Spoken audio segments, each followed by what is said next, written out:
In this hour, climb high into the Peruvian Andes, whose residents have long believed that a hallucinogen called San Pedro can mend broken lives. After years of cases like this, Dr. Ruiz came to oppose drug experimentation until a fatal accident shattered his life. He received an emergency call.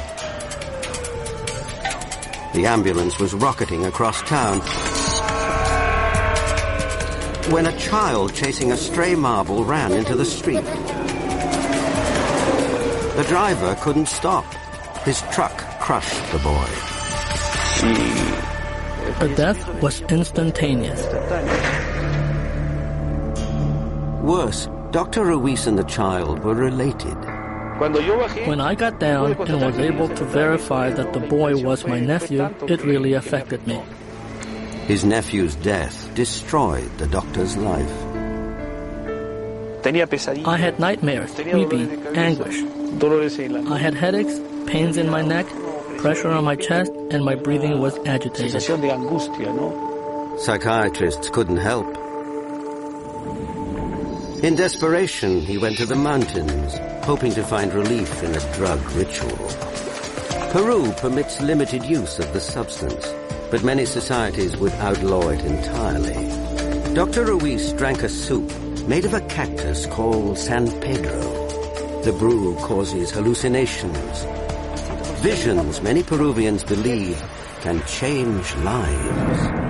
The images came and exploded or burst in my face, and another image would appear after that, another image and another.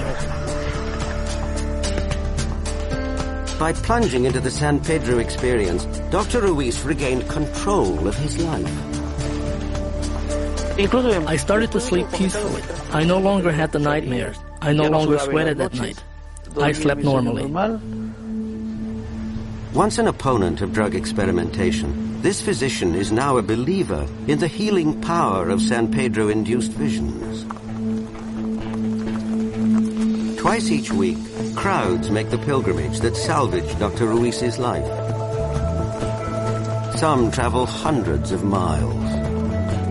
At the lakes of Las Huarengas, they act out a rite some societies might condemn. When we talk about moral judgments, we're simply talking about the landscape of our own taboos. Carolyn Marvin is a communications professor at the University of Pennsylvania. We're assuming that other people's moral judgments are not as worthy, and this is the way that we say we're special people, we're the best people, we're the way that it ought to be. But inside other cultures, the logic works in a quite different way because their taboos are not our taboos. In Peru, the only taboo against San Pedro is taking the drug on your own. Custom dictates a collective experience, guided by a shaman. He requires that the pilgrims cleanse themselves. Here we've come to get rid of jealousy and bad luck. Here we remember our men. Here we leave our bad luck and bad health of our bodies. And the reason it is guided is because the drug can be a demon or an angel. Marshall Blonsky is a semiologist at New York University. It's guided because of the necessity for community. The community as a whole, not isolated individuals, take the drug. Jose comes from Paita on the coast. For years he struggled to make a living. Finally, he got a bank loan to open a bakery. We were making an average of 600, 700 breads when we first began. 600, 700 breads daily, in the morning just for breakfast. Jose claims jealous neighbors wrecked his ovens. Look, this is what happened. They've done this. They opened up the oven. It burst here and it burst there, and it practically doesn't work. Because if you make a fire, it opens up and everything falls.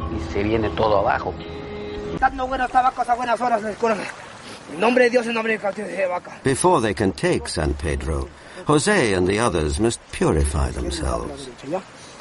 Apprentice shamans hand out a mixture of ground tobacco and perfume for them to inhale.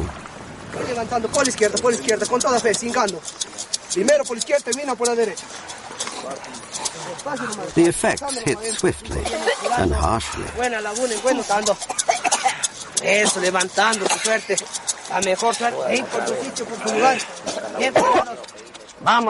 Pick up your business for your money, your work, all these blessings. Let's stop and raise ourselves for God. All reach for better intentions to work well. High up with your name, your luck. Now, to cleanse their bodies. The water is near freezing. The various steps of the ritual exist in order to sacrifice oneself in the sense of purifying oneself.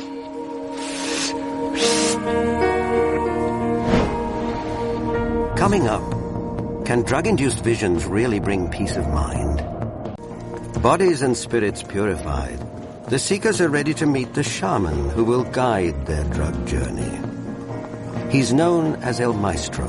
Everything about this experience is terribly controlled. These cultures are not being reckless with these substances. They are, indeed, with all these procedures, recognizing their great power and their great danger, and their great benefit when properly used. The San Pedro cactus is merely another hallucinogen, without Juan Manuel. In his role as maestro, he manages the drug's effects and keeps users on course. It has the most force in the heart of it. All my patients take it, but there are some who can't. If you don't have faith, your body won't feel it. El Maestro is a hands-on shaman. To lead the ritual, he consumes a bigger dose than anyone. Twice a week for 47 years, he's taken vast quantities of San Pedro. He believes this takes him to a spiritual realm where he can change the lives of those who seek his help. Once he's boiled the cactus pulp into a thick broth, the ritual can begin.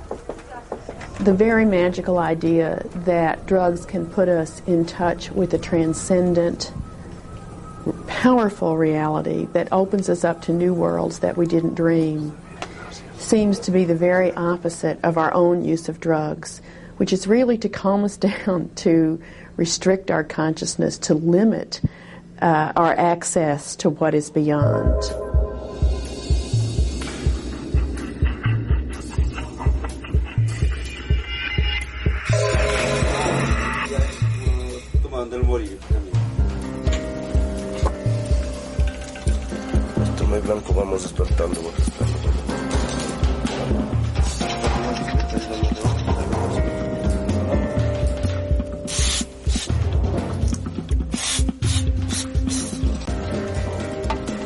El Maestro decides who can take San Pedro and how much.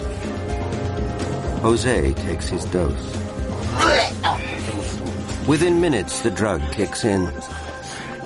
Not all its effects are pleasant.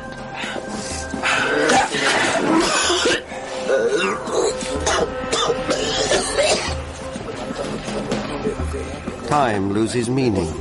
The visions begin.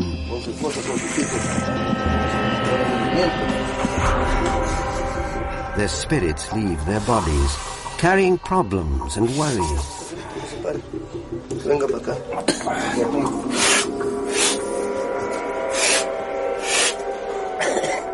El Maestro says San Pedro lets him see inside each seeker, so he can pinpoint problems and, using the power of San Pedro, ease them.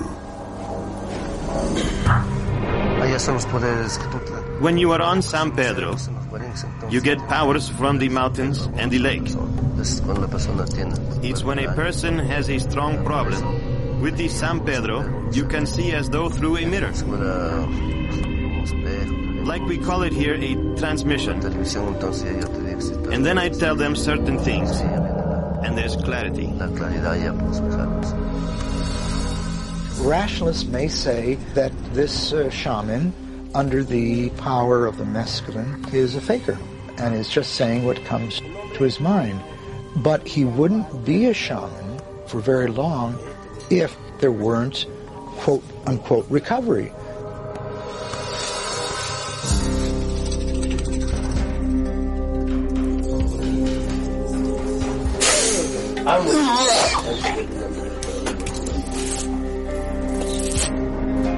During the 8-hour high, the pilgrims weave between exhaustion and exhilaration.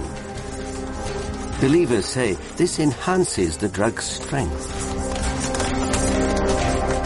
The trip ends at dawn, when the seekers can return to their lives, their faith in themselves restored. And now we come to the power of belief. I believe I can make a better life as a shoemaker than as whatever I was before. And because I believe, with the support of the shaman, I do it. Well, now we are content, happy, because everything is faith. We go with faith because we can't begin all over again.